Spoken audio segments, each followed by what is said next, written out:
Currently, we all are going through a very unique challenge all across the globe at the same time. Amidst this pandemic situation, the world is currently going through. Probably this is the kind of worst economic situation in our lifetime we are experiencing for most of us. While this is happening, millions of jobs are definitely under threat, and the count is just increasing. And there are no exceptions, of course. Now, while this is happening, it's high time that we need to wake up and smell the coffee, right? And we can either look at this scenario and situation more as a threat, or we can see this more as an opportunity in disguise.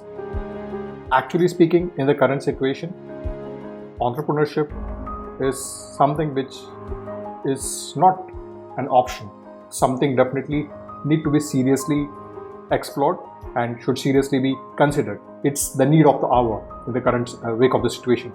And it's high time that one should take control and charge of their own lives, right?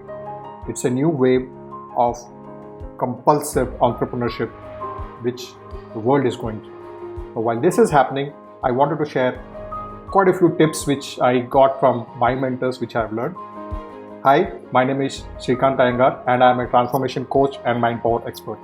So while you are going through this thought process of being a part of the compulsive entrepreneurship wave, and if you are ready to make that dare and go through the transition process, these 8 tips would definitely be helpful for you. Starting with the first tip, focus on the burning platform, the reason and the why you want to get started.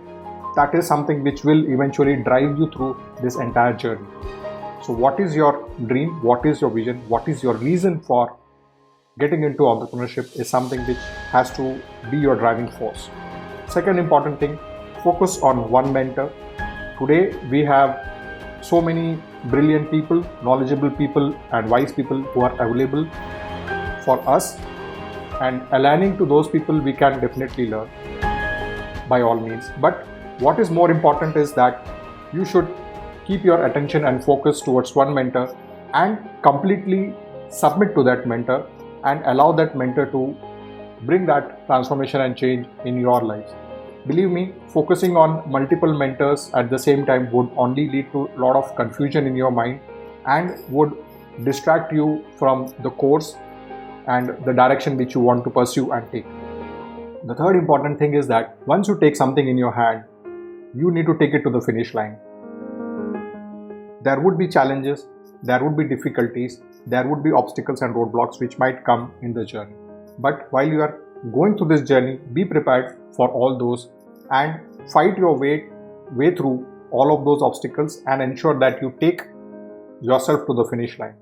This is something which is very important. So once you hit that milestone, you would definitely see that the next milestone would unveil for you to take it to the next level, take it to the next step. Fourth important thing is that always start with an intention that you have to positively impact and make contribution to people's lives in the right way.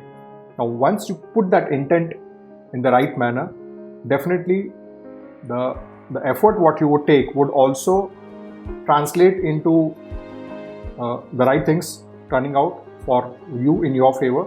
And once you're putting this right intent of helping people and bringing about positive change in their lives, of course, by all means, people would definitely want to be associated with you, would like to connect with you, irrespective of whatever product or service which you are offering. So that's the fourth important point. Your intention should be clear, is to bring about positive change in people's life. The fifth most important thing is that choose the harder path. Don't choose shortcuts. And actually speaking, there are no shortcuts. You have to take the stairs. There are no elevators which will take you to success. So go choose the harder path. Shortcuts would always lead to something probably which would not give you the kind of desired or expected outcome. So choose your path wisely, choose your path correctly. So that's the fifth most important.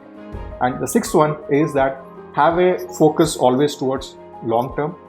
Don't look from a short term perspective. Don't look for instant gratification. Be ready for delayed gratification and work towards building something which would be scalable and sustainable from a long term perspective, right? It's not about managing for the day. It's not about managing for the week, month or a year. It's all about having a vision from a long-term viewpoint, and also even considering that what is the kind of legacy which you are going to create and leave back for your next generation. So always think long-term. So that is the sixth most important part. The seventh one is let value be your key driver. That as long as you are focusing consistently on providing and giving value to your community, to your people, to your potential customers, you would always have a reason for giving them back, and they would always have a reason to come back to you, right? Because you are constantly focusing on the value and providing value. And always look at it from a viewpoint that you are at least giving tenfold value for the price what customer is paying you. Customer would always be ready to pay for value which is much more than what probably the customer is expecting. So always focus on the value.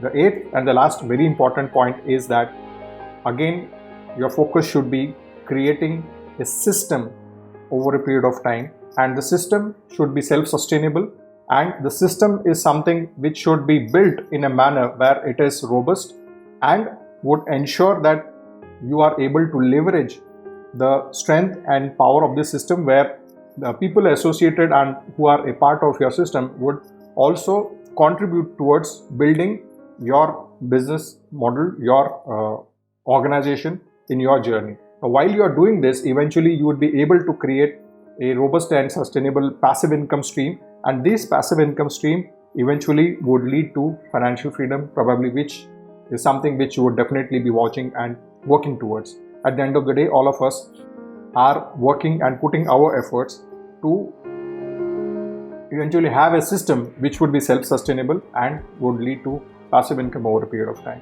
So my dear friends, these are the 8 points, and this is something which you should always bear in your mind while you are making that transition. And if you are ready in your thought process, take deeper consideration and give deeper consideration to all of these 8 points. And I'm sure once you have this 8 points very clear in your mind, it will take you in the right direction, in the right trajectory. If you like this video, if you found this useful, please leave your comments and also subscribe to my channel and also hit the like button, right? So see you around in my next video. Thank you so much and have a great day. Bye bye.